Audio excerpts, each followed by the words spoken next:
You're watching Start Spreading the News with Dr. Sem and Dr. Fagan, the best Yankee sports show on social media on the National Streaming Sports Roku channel.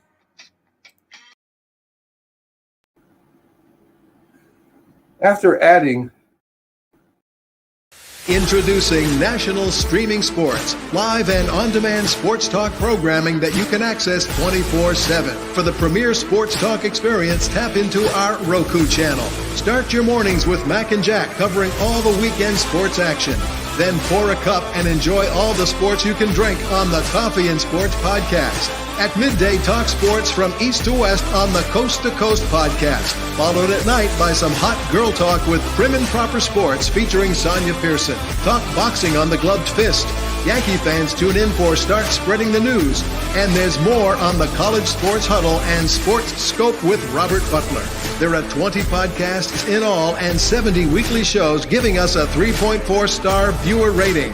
To find us on Roku TV, search for National Streaming Sports on the Roku search bar. Click on the logo and you're in. National Streaming Sports, live and on-demand sports talk for America.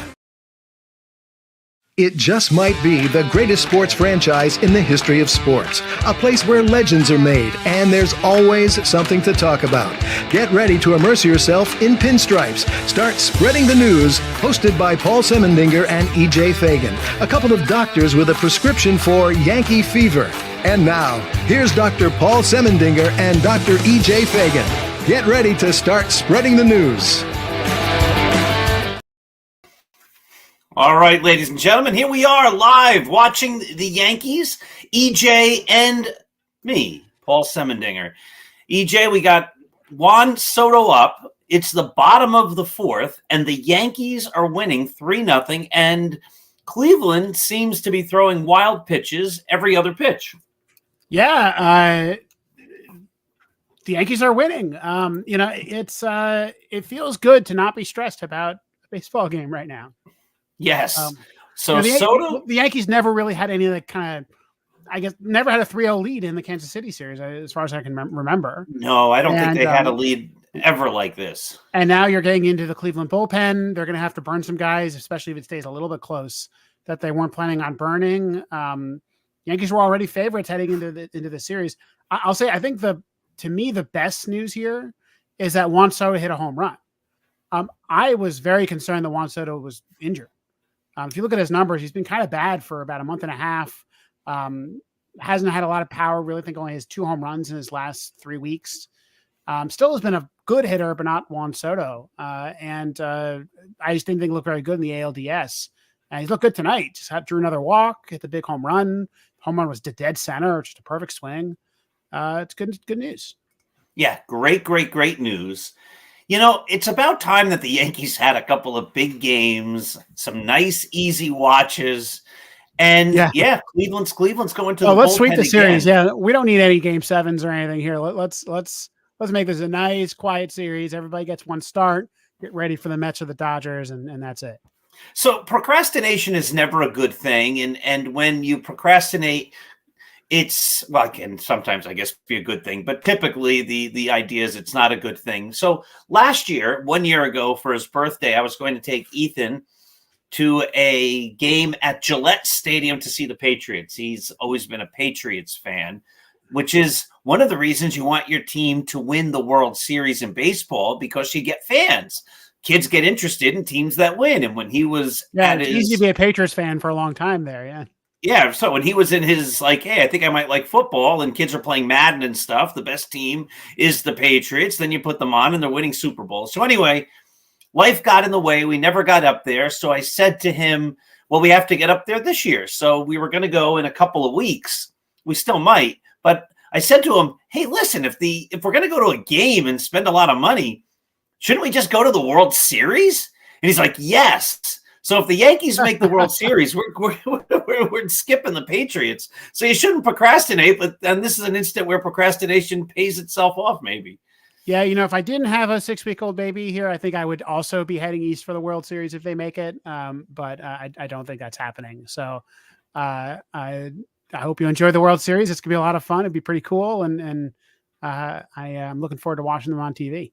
Yes. Now let's not get ahead of ourselves. It's game one, and the Yankees have a lot of wins to go in order to get there. But that is the hope. And look, the Dodgers won game one against the Mets 9-0, and then they lost today. So, I mean, one game doesn't really mean all that much, but it's one game closer. So it's baseball, right? Even if the Yankees are the favorites to win this series, and I think they're the pretty clear favorites before scoring 3 runs tonight, it's baseball, right? I mean, that doesn't mean much. It means that I think the odds people are giving them were 2/3 chance to win the series. And I'll take it. That's pretty good. I'd rather be 2/3 than 1/3. And I don't think the Yankees have been the favorites since the last time I think in the ALCS they were favorites was 2011. And they got swept by the Tigers. Not a fun ALCS. I have no memories of that ALCS at all. It is completely blocked from my memory. I have to be honest. I don't remember any of that either. It was against the Tigers. They lost in 4 games. It was the Verlander Tigers, and Scherzer was on that team. And I had just started a new job in DC at the time. I don't even know how much of it I watched. Like I was busy as hell at that time. So who knows? Judge pops it up. Oh well, but we gotta run. You're a little ahead of me. Okay. So I have it as a 3-0 pitch, and Judge pops it up. But we got easy sack flies. 4-0. Yeah. There we go. I'll take. None of the except for the home run. None of the runs have been pretty, right? I mean, 2 wild pitches, some walks, some sack flies, but I'll take it. Listen, it doesn't matter how they score as long as they score. And, to have Judge hang in there, you've been watching since the start, right? Yep. Yeah, so I was concerned that first at-bat for Judge. I'm thinking to myself, a couple of hits to start. This is the moment that maybe Judge gets a big hit and we end all the talk about he's never going to hit again and all that kind of nonsense. And just for the record, I was saying that kind of nonsense in April when he started off slowly because he had been hurt in spring training, and the season before he had been hurt with his toe. So I was a little concerned that there was a lingering injury there, but I think in this postseason he's eventually going to hit. But I thought that a couple of those strike calls, especially strike 2, was a low inside pitch that was just that was an awful call, awful call. The strike zone's been bad all night. I mean, I haven't seen Rodon benefiting from it a ton, but he's just been so good in the zone that he doesn't really need to be. But really bad strike zone in Kansas City. I haven't noticed it for the other games. I was watching a decent number of the ALDS games that the Yankees weren't in. It seemed like actually a pretty good strike zone. So I think they just got a little unlucky. Oh, wait. And no, never mind. Okay. Sorry. I realize in my head, I'm gonna give myself slow down a little bit. I'm going to give myself a 10-second delay right here. Because, well, you know what? I'll tell you something funny, EJ. I was watching, and we just got a couple of comments here. So let's see what Frankie's saying. 3 pitchers in 4 innings. Let's go Yankees. Yeah. And they're playing smart baseball. They're playing fundamentally sound ball. So that's a good thing. Thank you, Frankie. The last game of the series against the Royals, ESPN's Gamecast was ahead of TBS, at least on Optimum, which we have here in northern New Jersey. And, it was getting stressful and I was getting a little nervous. And instead of having to go through the stress of listening and watching the game, I was just watching it on Gamecast. I'm like, oh, okay, he's out. Good. Now it's over. I got the answer before I had to see it. There's definitely a degree to which postseason baseball is not fun. It's an experience, but it's fun when you're winning, and the Yankees are winning, and this is great. I want to talk to you about some of the decisions they made, and maybe they're already paying off. So Rizzo's at first base. Yes, that's a surprise. Oh, we have the same words. I was texting people today, being like, "Wow, maybe he's just like going to be a bench bat or something. Like, maybe his hand's really badly broken." He had a hit that looked like a real hit. I mean, he had a strong single up the middle, and I was pretty happy about that. And then a very good walk. I mean, it was a 4-pitch walks, but I guess they think he's okay. My thought here is maybe they were overplaying the extent of the injury a little bit as a little gamesmanship. He got injured. They knew he was going to be out, missed the ALDS. but they said, oh, he's got 2 broken fingers. It's a real problem. But actually, he's been like, they're not bruised, but it was a very minor injury that healed. He's okay. Maybe it hurts a little bit, but he can still play. And he's back. Rizzo wasn't that good when he was healthy, so expectations are pretty low. But it gives you at least Birdie and Cabrera off the bench, which I think is pretty valuable. It extends the bench a bit because last series we had Duke Ellis. Yeah, Birdie can do that, right? Birdie's just as fast, and he can do other things. I still would be interested to see if he plays against Matt Boyd, against a lefty starter. Because Rizzo can't hit lefties right now, and Birdie may be able to, and Birdie looked great at first base.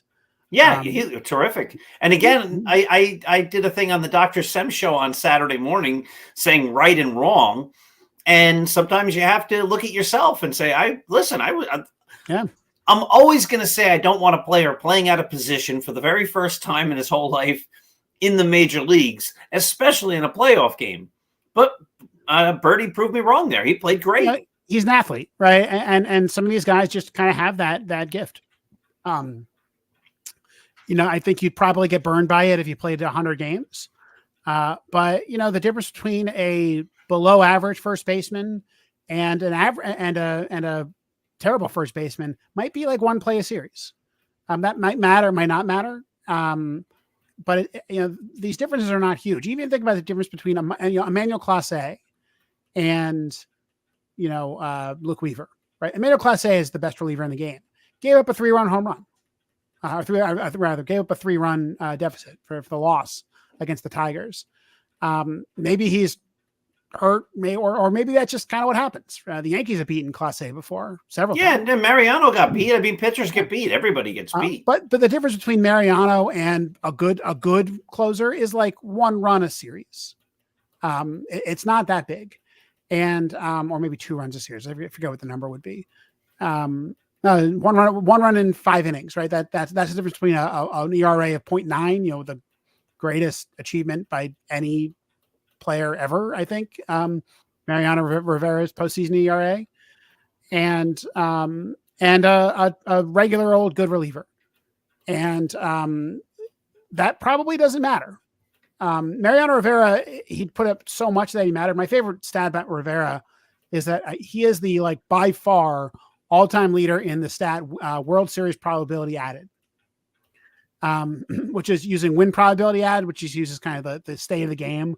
It's a 1-0 game. You're closing. You get 3 outs. You dramatically increase the win probability added. If you hit a walk-off home run in a tie game, you dramatically increase the win probability added. Mariano Rivera is the leader. And it's not even close. Like I want to bring up the. All right, while you're bringing that up, I just want to go back and talk about Rizzo for a second. One of the things that impressed me with this first at bat was when he was playing this year and when he was hitting, which was rare. It was a lot of bloops and things like that. But the hit he had was a hard line drive, and that's actually an encouraging sign. Yeah, I wonder how much he's been hitting. So Boone said today he hadn't been hitting off of live pitching. Now maybe that just means, he didn't have like an actual like batting practice, like a pitcher on his throw day throwing at him or whatever, rehabbing Nestor Cortez or something like that. A lot of times you would have a player go and face live pitching somewhere. Like Jeff McNeil for the Yankees, I think was playing in the Arizona Fall League, a couple of those games in order to get some at bats. You mean for the Mets? For the Mets. You can imagine the Yankees sending Rizzo down to Tampa to play against Yankees prospects or something, but now they have all the technology that they can just kind of fake it with it. And I'm still kind of skeptical that that's a substitute, but maybe it was good enough and he was feeling good and his timing is there. At this point, he's kind of hitting for singles, but I have a pretty good confidence in Anthony Rizzo to hit a single in pretty much any situation. I don't have confidence he can hit a home run anymore. He hasn't hit a home run since June. But I think he can bloop a ball over someone's head. And maybe that's all you need from your 7th hitter at this point. The Yankees. Exactly. But that's what, if we had asked you before the game, he's going to have a hit, what's that hit going to look like? Rodon just got through the 5th with another strikeout. It's like 8 now. I'm not, maybe 9. I'm not watching every pitch as we're doing this. But if I'd asked you what kind of hit would he have, you would have said, I bet you it's a bloop single to left. But this was a line drive up the middle. It was as solid a hit as anybody could have. If you're talking about hitting a single, it was a great line drive. And that's an encouraging sign that he did that, because he hasn't been doing that. So if he's able to swing and hit line drives, that's a step in the right direction. So the Mariano Rivera's championship probability added score, which is, again, if you know the stat, win probability added, it's that except for a championship. So like a home run in April doesn't matter very much, but a home run when you're in game 162 and tied for the division matters a lot. Is 179%. That is, the Yankees would have won almost 2 fewer championships had Mariano Rivera been replaced with anyone else, with a normal relief pitcher. That is incredible. Can you go down? Do you have the list of the top 5 and what those numbers look like? For some context? It's right here on Baseball Reference. I'll tell you that David Ortiz is a 0.6. That is, he is responsible for 60% of a World Series. And David Ortiz hit a lot of clutch home runs. That is correct. So what was Mariano Rivera? 179? 179. So 1.79. So almost 2 World Series. 1.79. And you're saying that Big Papi's 0.6. Correct. That's amazing. Yeah. I mean, that just tells you how singular Mariano Rivera was. No one else comes close. And he blew some games, right? I mean, Mariano Rivera was not a perfect postseason pitcher in 1997, 2001, but he also pitched in a ton of close games. 2003. 2004, the ALCS, I don't think Mariano Rivera gets too much blame for that. I mean, one of those blown saves I remember was like it was like, bases loaded, no outs or something, and he blew a save technically. Like Tom Gordon really blew that save, if I remember right. Oh my God, yes. Tom Gordon, one of those great pitchers that just didn't have the postseason record, right? I mean, Tom Gordon was a great relief pitcher, and just Mariano Rivera is just better than all of them. So do you have Babe Ruth's number? What's Babe so Ruth's number? We don't have Babe Ruth's number right here. Unfortunately, the page I'm looking at is a little old, so I don't have any the full leaderboard right here. Okay. But I will eventually find it. But it's I don't think I'll write a blog post about it at some point. I think it's just a cool stat. I think it's a great stat, and it tells you how singular Mariano Rivera was. And I bet there's other Yankees on there. I bet you Derek Jeter's got a pretty high number. One thing you have to do is you have to play in a lot of postseason games, a lot of really important postseason games, and do well to make that. And you also have to get a lot of key hits. If you're a hitter, you got to get a lot of late inning hits in the postseason in order to really increase it, or protect a lot of leads. And that's what Mariano Rivera did. All right. So when you do your article, a couple other names you want to look at for that are 3 other legendary postseason Yankees: Yogi Berra, Mickey Mantle, and Reggie. Yeah. Maybe one of the stats that doesn't go back that far is the problem. Because you have to know the game situation for every at bat. I will report back. I can't wait. But yeah, so we're back in the game here. We're 4-0. I don't know if you just saw it. I hate umpire cam when I do too. It does not do any good. It doesn't give you any better of a sense of the game. In fact, it distracts from the game. I think it'd be a great replay, right? Like there's a cool pitch. Let's see it. Or even there's a questionable ball strike call. Let's see it. That could be fun, but not for live action. Not for live action, especially. I mean, sometimes a ball gets in play and you can't even see anything. Right. I do not like the TPS broadcast. It has been it's choppy. They feel rusty. I like the Fox broadcast. I mean, I think Fox does a great job, and I think Fox has a great panel of people talking about baseball. I mean, you got Ortiz and Jeter and A-Rod, and they're great. They've been doing a really good job. Jeter, I think, has been fantastic as a commentator.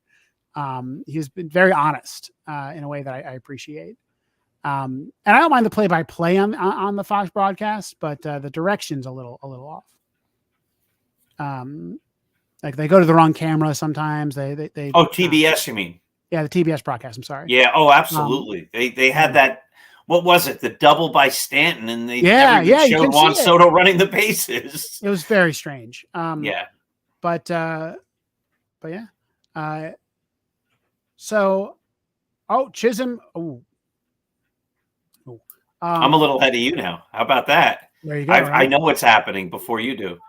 I was a little surprised the Yankees didn't flip Chisholm and Austin Wells in the order. Austin Wells does not look good. He hasn't looked good in a month. Didn't look good in the ALDS. Didn't do anything in the ALDS. See, a lot of people say that. I thought he had a couple of good at bats in the ALDS. In fact, I think he had that were nice. Couple. Didn't he have a sac fly at one point? He had an RBI single. I think he had a good single. I think in game 1. I think it was. Yep. But just he had an OPS of like 400 or something. It was pretty bad. Him and Verdugo were the two real sore spots on the team. Verdugo, I mean, frankly, Chisholm didn't look great either. No, he didn't. He's a free swinger, right? Like he's. I think that he has limitations just because of kind of the way he approaches it. But I think he's more of a threat than Wells, and I don't want them pitching around Aaron Judge. Cleveland, to their credit, they're pitching to Aaron Judge tonight, and Judge, hit a couple of kind of sky high pop ups, and I think walked. Oh, Volpe, there we. That was something happened with Volpe. You're ahead of me again now. I keep trying to sync up with you here. Volpe flew out to the deepest part of right field. Yeah, I thought that was. You know what annoyed me? Yeah. One of the things that annoys me with the coverage from a lot of these announcers is they sort of just repeat the same things over and over again. That would not have been a home run in any other ballpark, but it's a home run in Yankee Stadium. That was only a home run in Yankee Stadium. If that ball was in Yankee Stadium rather than KC Kaufman Field, that would have been a home run. They just seem to beat the same drum over and over again, and they have the same talking point over and over again. And I don't recall years and years ago that happening. I felt like the announcers treated the audience with more respect. Like, you understand the game, you're watching baseball, you don't have to just beat the same drum, say the same things over and over again. So yeah, I don't know what they're saying on this game because we're talking, but I can almost imagine that was almost a Yankee Stadium home run. I think you're probably right. I think doing a national broadcast is a little odd because you don't have the familiarity with both the audience and the players to really personalize it. And some people can do. I think Bob Costas actually did a good job in the ALDS. I like Costas a lot. I think that, this Fox team, I just don't think this TBS team here is not doing a great job.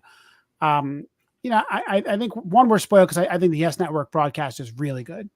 And I think Yankee fans often don't appreciate how impressive it is compared to many of the other not that great regional sports networks. But I'm looking forward to Fox in the World Series, right? I do think that that's a better broadcast. I like the Fox music a little better. I'm just kind of a sucker for the Fox orchestral music. I was thinking Volpe hit that ball. I wrote something about Volpe. We ran it on Start Spreading the News. You put it on your Substack. Yeah. Someone tweeted out some interesting data. Basically, the long and short of it is Volpe is swinging harder more often. He basically never swung hard during the regular season. He had this kind of noodle swing that I think was a mistake. He remade himself in the offseason to become kind of a light singles hitter, but didn't make enough contact or squared up enough to take damage.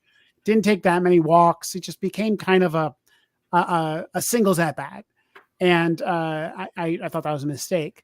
And what was interesting, and this is only 4 games, so who knows, he kind of did 2 interesting things in the ALDS. One is he took a lot more pitches. He really worked the count. He had some great at-bats, especially late in the series. I think he drew 4 walks and had some just really, I think, impressive performances. He went down, I think, 1-2 a couple of times and came back and walked. And then when he swung less often, but when he swung much harder. He actually had a well above average bat speed when he swung, which he has not done before, or at least had not done this season. We don't have his bat speed numbers from last year. And to me, that's what he should be doing. I don't think Volpe's ever going to be a batting average hitter. He just doesn't doesn't square it up enough. But he can hit 20 home runs. We've seen it. And if he can hit 20 home runs with a little bit better play discipline, a few more singles, a few more doubles, I think he could be a much more productive hitter. And that was kind of the hitter he was in the minors. I think Volpe is a very playable player, even if he's not a great hitter, even if he's a bad hitter, which he was this year. But I think that if Volpe could become a decent hitter, slightly above average, I think he could be an elite player because he's so good on defense. He's so valuable in base running. If you can get on base a little more often, steal some bases, play the good defense. To me, like that's like the potential of Volpe, and he hasn't really fulfilled it yet. One theory is that he was tired, played a ton, shortstop's a demanding position. He wore down as the season went on. We've seen that with Austin Wells, I think, and a lot of catchers actually. And I think probably a lot of shortstops. Bobby Witt wore down a bit toward the end of the season too.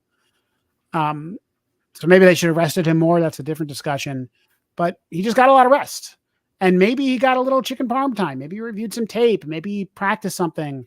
Got out of the craziness a little bit and had some time to reflect and came up with a different game plan. The Yankees have been benefiting from that, I think, this postseason. They were rested against the Royals. They're rested against the Guardians. They've come out strong against the Guardians. The Guardians are going to have to burn their pitching staff. They only had one day off. I don't know if that's real. It's kind of an impossible, an unfalsifiable hypothesis, but that's my hypothesis right now. The Yankees look great. Rodon looks great. Rodon is on fire. It's the top of the sixth. I don't know exactly how many strikeouts he has again because I don't have the audio, and I have one screen for us and I have one screen for the game. I think it's about 8 strikeouts, might be 9, but he's really doing well. My concern with Rodon is 9 strikeouts, 0 walks. All right, I said 9. That was pretty good. Pretty good guess there. Is when it goes quickly, and it might be going right now because he just gave up a long home run. So this is my question: the Yankees are up 4-1. Rodon, when he falls apart, it comes apart quickly. How much of a leash do you give him? So let's say the next guy comes up and hits a double. Do you keep him in, or is he done? I think another base runner this inning, you would take him out. But look, he's been so good. Players can give up solo home runs. He hasn't given up a lot of hard contact. There have been starts this year. Well, yeah, but besides that, like there's been starts this year where Rodon has gotten guys out, but like a ton of balls like hit hard to the outfield. And hasn't really done that in this game. He's been kind of just mowing down batters. That is correct. All right, so you're Aaron Boone right now. He just gave up a long home run. Do you got a 3-run lead? I don't think so. I think if you get another guy on, then you start. Maybe you get somebody up because they're going to come in the next inning anyway. But I think preserving your bullpen is valuable right now. This could be a long series. I hope it's a short series. I had a fun prediction of a sweep on the Bronx Beat podcast yesterday. But I think you plan for a long series, which means you preserve your bullpen. And Cleveland burned a ton of their bullpen in the ALDS. They're burning some tonight, especially if they start coming back. They're going to have to put in all their top guys. And we've seen the Yankees against the Astros a couple of times really, really hurt when their bullpen was burnt out. I remember Aroldis Chapman going out there in game 7 or game 6, whenever it was, and just looking cooked. I think that I think you try to get a little more out of I think it's worth the risk to try to get a little more out of your starter. He doesn't need to go 9 innings. I think if he finishes the 6th inning, you probably take him out. I maybe you can give him a little more. You have more. Let's say he just got Kwan out on a ground out. Nice play by Chisholm. So let's say that he now gets the next 2 guys out, and he sails through the inning. He's at 79 pitches, so he's at 85. Let's say it's 87 pitches, and he's through 6. I think you bring him out for the 7th, only because I do too. I bring him out. Yes, there's such a top heavy lineup that if you get past David Fry and Jose Ramirez, I think it's okay. I think you can try to get a little more length out of him. But they have Clay Holmes warming up right now, and so that's the right move, right? Another guy gets on, you bring. That's what I'm saying. I want somebody up in the bullpen, and one more big hit, and he's out. That's the way I'm managing this. I think you're going to use Weaver, Canely, and Holmes tonight, and I'd like to use them for 1 inning each. Once you start pushing these guys for multiple innings, multiple days, you're playing on borrowed time at that point. And Weaver pitched a lot of innings this season. I don't want to see him pitching 5-out saves every night. But if he can pitch, let's say Rodon comes out for the 7th, maybe Holmes has to relieve him in the middle of the 7th. Then you have Canely, and then you have Weaver. That's pretty good. And maybe the Yankees can add a run or two and make it kind of more comfortable. Maybe you don't even have to. Maybe in that case, the Yankee, he goes down. The Yankees score a couple more runs. You can leave him in for 2 innings because you have a cushion. I think you have to be playing that game in a 7-game series. If this were game 4 and the Yankees were looking to clinch, then I think you can push it. You push your bullpen a little more. Nice. Now,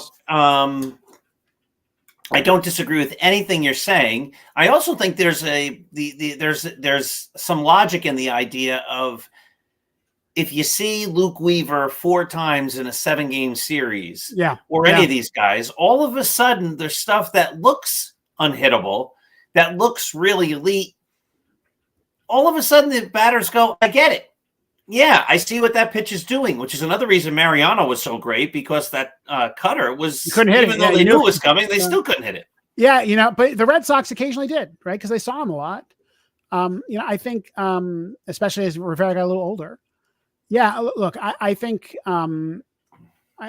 if you could avoid using some of your top guys, you should avoid using some of your top guys. I agree. The other 100%. thing is, if Cleveland's losing, they're not going to play Class A. They're probably not going to play some of their other top guys, which means that they reserve some ammunition, and I don't want to let them do that. So if the Yankees can also, I want them to gain that advantage. So if the Yankees can also not play Luke Weaver, or maybe skip one of Canely or Holmes, I think that's also good. It looks like Holmes is coming in first. These look so great. I mean, why not? I think that's the move. All right, is it 87 pitches? Oh, now it's 88. It was an 0-2 pitch, so I was hoping we'd say, "Ooh, that'll be interesting for the 7th with 88 pitches." It'll be interesting if he's at 90. Well, I think if he's at 90. Too. I think if it's on 90, he comes out. I think he's got 2 pitches, and if he gets Ramirez out on either of these 2 pitches, they'll let him come out for another inning. But now he's down to 1 pitch. I think I don't know. I think you get 90 out of him. I think the Yankees say he's done.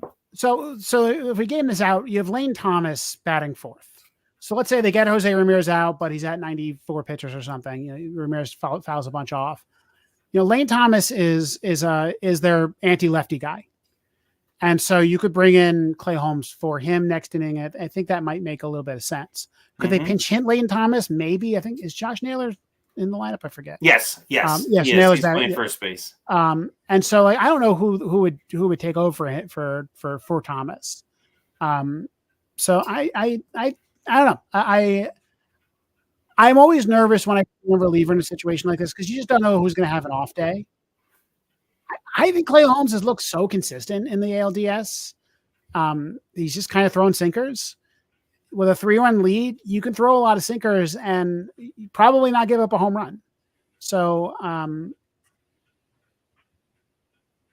yeah. A foul ball. Yeah, I saw that broken bat. Yeah. Man, oof. It's weird. Jose Ramirez does not look like a Hall of Famer. Right? His stats are incredible. His build does not look like a Hall of Famer. It's weird. He's a little stocky, a little short. Doesn't look like he'd be fast, but he's all the above. He's an incredible player. And a great place, great defense, at least against the Yankees. Yeah, I mean, look, he is one of those Hall of Famers who I think in the age okay. Yeah. In the age of in the age, like, I think there's a 30 years ago, without good stats, you would have underappreciated him. I think we can appreciate exactly who Jose Ramirez is, which is a consistent top 10 MVP finisher. He's never, I don't think, ever been the best player in baseball, but he has been a 6 to 8 win player every year, right? And that adds up. And he's on a long-term team-friendly contract, and he's going to play in Cleveland till he retires. And I think going to go down as, one of their best players ever. That's correct. And one of the things I like about him is he signed that deal to stay in Cleveland. He says, no, I like playing in Cleveland. I want to stay here. And he could have made a ton of money going somewhere else, and he didn't. And listen, I'm all for making as much money as you possibly can, but I'm also for loyalty. And it's not like he's not making a lot of money. He's going to make a ton of money, but he's going to do it in Cleveland, and I think that's great. Well, yes, I agree. I think that the owner of the Cleveland Guardians should pay his players, and I think Francisco Lindor should have been paid to stay in Cleveland with Jose Ramirez, and they'd be winning championships. Or imagine those two guys on the left side of your infield. That'd be pretty incredible. Be amazing. Here's an interesting stat about Lindor. I bet you don't know this. Each year that he's been a Met, his WAR has gone up. It's pretty impressive. That's impressive. Lindor, 4 years. Lindor has been on fire. I want no part of Mets in the World Series. Lindor has been incredible.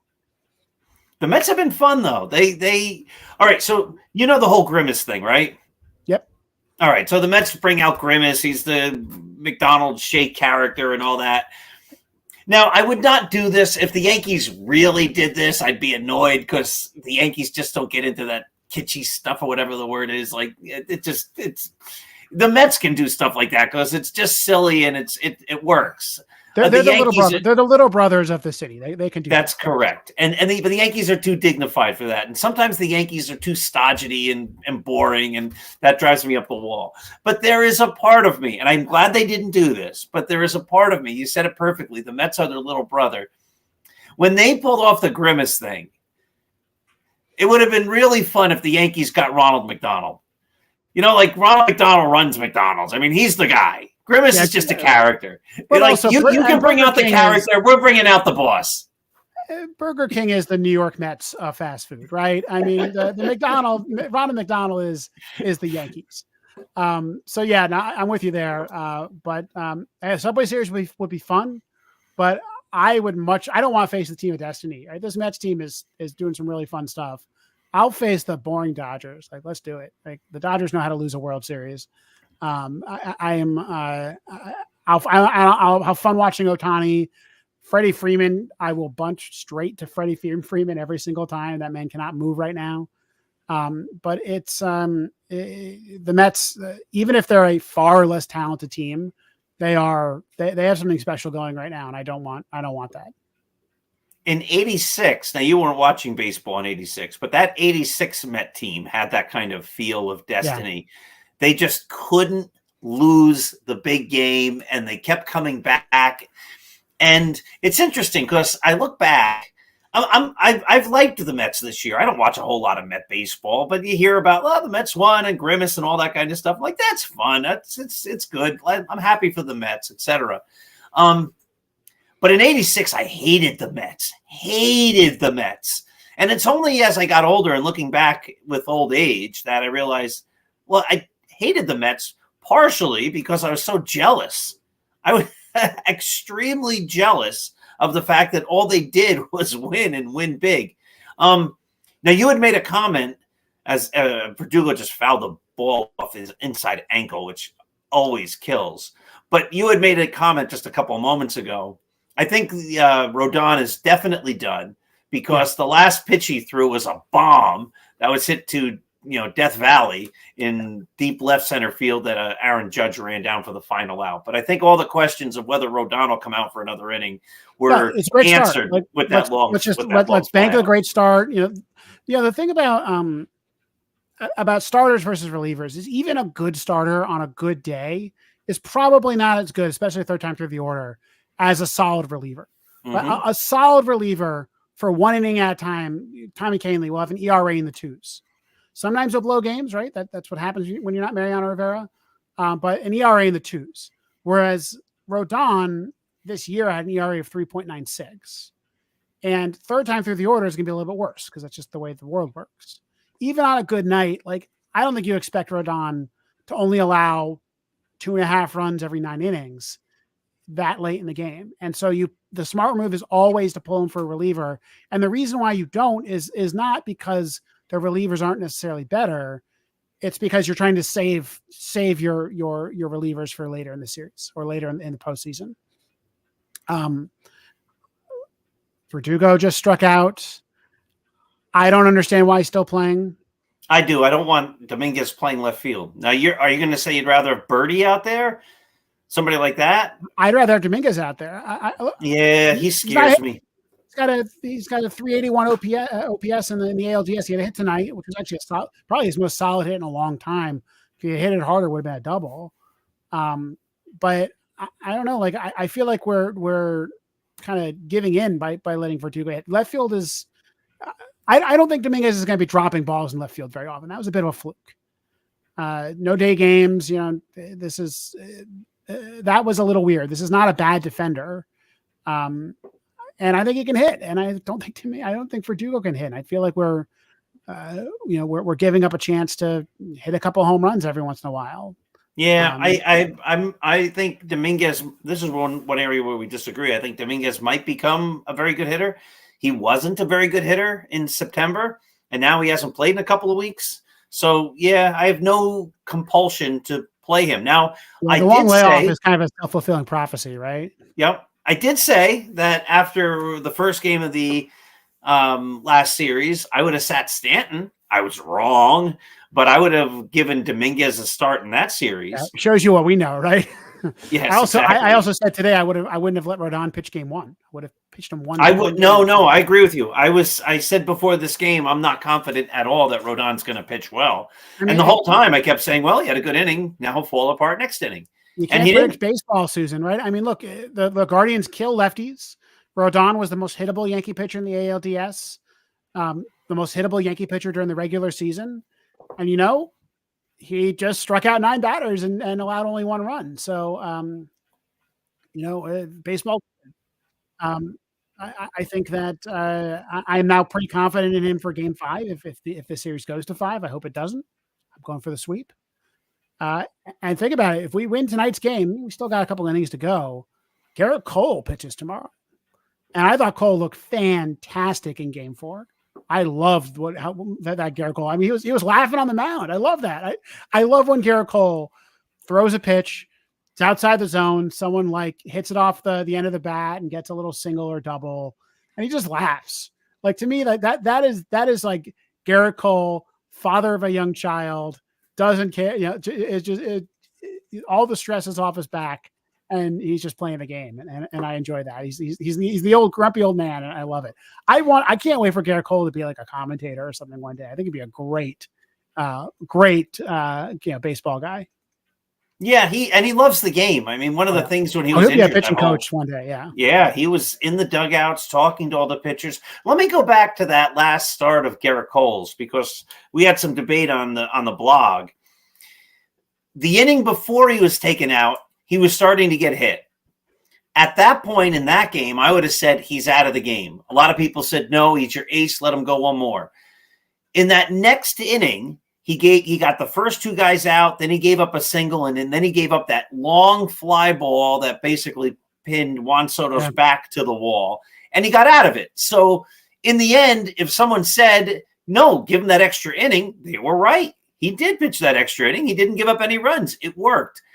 For me, I thought he was done the inning before, and I didn't want any part of that. And it almost didn't work. And so that's an instant where I think the result guy who says keep him in was right.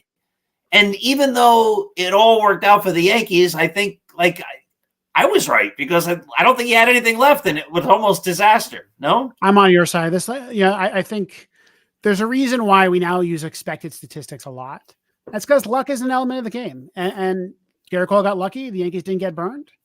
And they should have pulled him a little earlier. But this is why we like to criticize managers. And sometimes they deserve criticism. I think Aaron Boone's made some questionable decisions in the postseason, but they're winning games. So maybe I'm just the wrong one. Right? Maybe his intuition is right, or he's just getting lucky. Right. And that's always the question. Is it his intuition? Well, that fly ball that put Juan Soto to the field, that looks like a very different fly ball in other stadiums, right? I mean, that Yankee Stadium makes lazy fly balls look like they're almost home runs, whereas that's not on the warning track in other places. That's just a fly ball. No, that was they were in Kansas City that game, weren't they? Was that Kansas? Okay, never mind. You're right. Okay. Yeah. So if that was Yankee Stadium, it's a tie game. That was gone. So that's the opposite of my point. There you go. Right? But that's why I like the StatCast numbers, right? They help zero out some of that stuff. Mm-hmm. So we're just about 10 of or so, it looks like, right? No, quarter of. All right. Well, we have a little bit of time. Let me say a couple of things while we're there. One, I love watching the Yankees in their turtlenecks and their black, their navy blue undershirts, because it just feels like, to me, that's my memory of the 90s Yankees.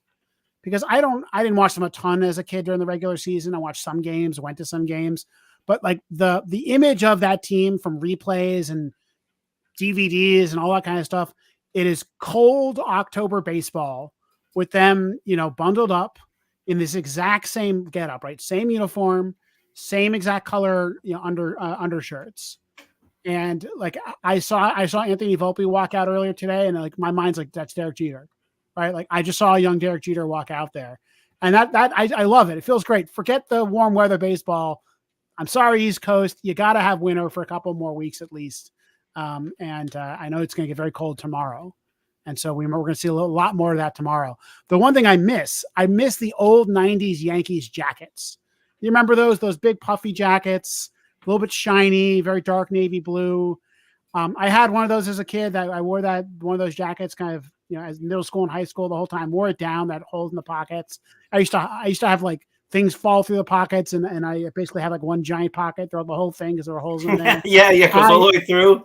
Yeah, yes. Yeah. I loved those jackets, and I miss those. The little like matte jackets they have now. No, screw that. Bring back the old 90s ones. All right. I just EJ, I'm gonna give you a thrill here, okay? Mm-hmm. You're gonna carry the show for 2 minutes here, and okay. I'll be right back. Paul's going to get a jacket. While Paul is going to get a jacket, everybody. I want to tell you a little bit about something kind of cool. I'm a big audiobook guy. I've had an Audible subscription for a very long time.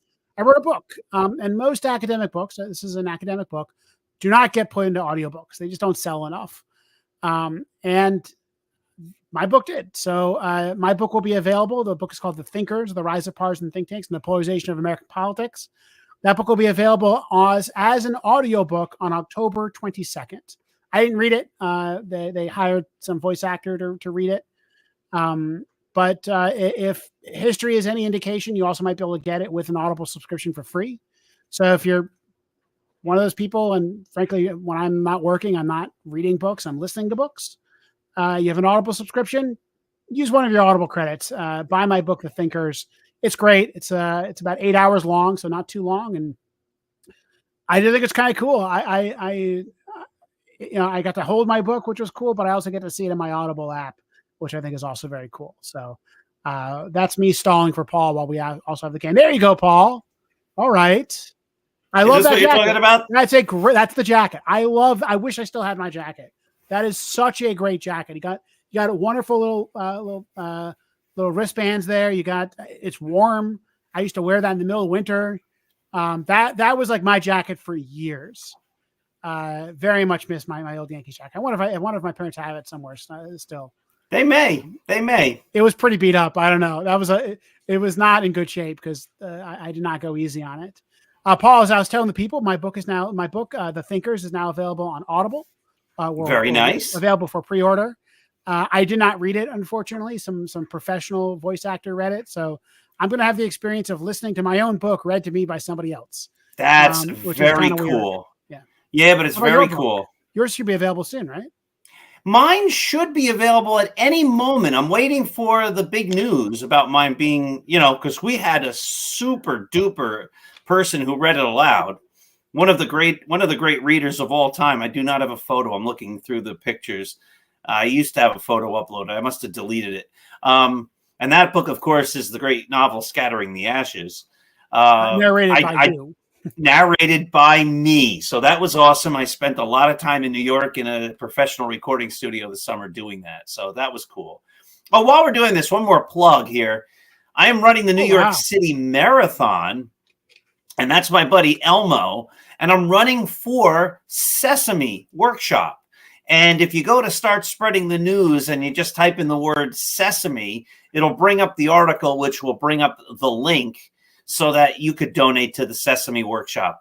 A lot of people, when they run marathons, they do them for charities because that gets them in the race. I'm already in the race. I didn't need to join a charity in order to get in the race. I'm in the race. And I'm just doing it because I love Sesame. My brother-in-law who passed away, who was mentally challenged, loved Sesame Street. I grew up with Sesame Street. I'm now a grandpa. My little 4.5-month-old babies love listening to some of the Sesame Street songs like Elmo's song and Sing, which is a great song. And I watched it with my kids. So it's such a worthy cause. If you can, go to Start Spreading the News, type in Sesame and send a donation to the Sesame Workshop. Paul, that's wonderful. And let me say, I've been waiting to watch, my wife's not a big fan of this. I'm waiting for my parents to visit to see their grandchild and watch the Jim Henson documentary, which I haven't watched yet, Idea Man. And I've heard it's really, really good. Came out earlier this year. It's on Disney Plus. And my father's a huge, huge fan of the Muppets. And so I'm going to wait for them to visit, but that should be fun. I love the Muppets. I've watched old clips of the Muppet shows for years and wish it was on when I was a kid. I think I would have loved that. One of my favorite parts of Rocky 3 is in the beginning when there's doing Eye of the Tiger and they're showing all the things that Rocky was doing. One of them is the Muppet Show with Rocky Balboa. It's great. Yeah, absolutely. And Jim Henson, one of those guys that you wonder if he hadn't died young or relatively young, what he would have done, right? I mean, he was the only person kind of doing interesting, innovative stuff with puppets. And shortly after he dies, CGI comes out, and you start replacing a lot of that. He was the big character, the big fantasy character provider to Star Wars among other places. And then we start substituting in CGI, and some of that stuff's pretty good. But I think we lose a little bit when we subbed out some puppets. And I think Yoda looked better as a puppet than he looked as a CGI character. And I wonder if he had lived and he had kept innovating and really pushing it, where we would be right now. And I think it's a little sad that there's not a lot left of the Muppets. I saw the other day, I think the Muppets lot was either up for sale or there's some rumor that someone was buying it, which would be kind of sad. Yeah, I didn't hear any of that. So, and I haven't seen the documentary either. So, by the way, Clay Holmes is in, got 2 quick outs. Looks like he's going to get out of this with nine pitches. Would you bring Holmes out for another inning, assuming he gets this out? I would not. In a normal situation, I might, but I would not, because he did so poorly down the stretch, and he's doing so well now. It wasn't really down the stretch. It was before the last 2 weeks of the season. I guess the last 2 weeks he was much better after he lost his closer role. But he's been a one-inning guy, and I wouldn't tempt fate at all at this point. Like, he's doing well, one inning at a time. Let him do his one inning, and you did your job. Thank you. Thank you so much. He pitches one inning tonight. He'll be nice and fresh for tomorrow. He can pitch 2 innings tomorrow if he had to, if you have a different game situation. I think you bring Canley out. These are also guys who've had a lot of time off. And so I think, maybe it's good to get some of the rust out, get them back into their rhythm. And you bring Weaver out 1-1-1. Like, I let them start a clean inning. If they let a guy on, you don't have to immediately, pull Canley. But you have a 3-run lead. That works, right? Yeah, 2 guys on, then maybe you bring in Weaver. But I think the goal should be to preserve the relievers. This is still early in the series. You have a lead. You have good relievers, right? You should be able to trust that if Canley walks a guy, that he can get out of it, or else he shouldn't be there. That's correct. And you think about it, bad, that's different. If they're wild, that's a different situation. If you think about it, 3-run lead. If you have a 3-run lead going into the 9th, that's an ERA of 27. Like, in theory, EJ, you or I could hold a lead and not have an ERA of 27. The worst of the worst have an ERA of 27. If your ball is so slow that major league hitters can't hit it, you're good, right? That's the pitcher. The pitcher hitter pitching scenario. That is correct. And there we go. Holmes gets out of it. There we go. We got 2 more. So he's done for me. Yep. He's done. And I think it's a perfect time for us to hang up. I think we should hang up. All right, EJ, this was always fun. Hopefully we have another game. No, hopefully not next week, right? I don't think we don't want to be playing next Monday. Next Monday, we just do a regular podcast. And then the week after, let's hope we have a World Series game to do. I agree. Let's sweep this series. No, there's no reason to make this more dramatic than we need to. Not at all. And I need to get out of this jacket. It's very hot. So everybody, thank you for watching. Oh, just another quick note real fast. This show was brought to you by Artemisia Publishing, a small, independent, but traditional publisher out of New Mexico who just agreed to do another book with me about the Yankees. More on that coming up one of these days. Ladies and gentlemen, have yourselves a wonderful and fantastic and terrific Yankee evening. We'll see you next week. Bye-bye.